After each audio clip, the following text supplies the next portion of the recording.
வெண்ணிலவை தூது வீடு வண்ணமையில் உன்னருகில் வருவே பள்ளியறை பாடல்களை பாடிடுவே என்னை கொடுத்தேன் கொண்டு போ உந்தன் கையோடு ஒட்டியிருப்பேன் ஆடை போல் உந்தன் மெய்யோடு தன்னன் நினைச்சிருக்க உன்னை நினைச்சிருக்க பணிவிடும் இரவினில் உதடுகள் வெடிக்குது சின்ன சின்ன செய்தி சொல்லி வந்ததொரு ஜாதி மல்லி ஆனமல காத்தடிக்கும் தோப்போரம்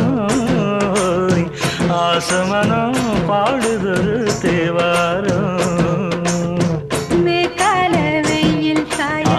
வாய்க்காலில் வெள்ளம் பாய மயக்கம் ஒரு கிழக்கம் இந்த வயசுல மனசுல வந்து வந்து பிறக்கும் சின்ன சின்ன செய்தி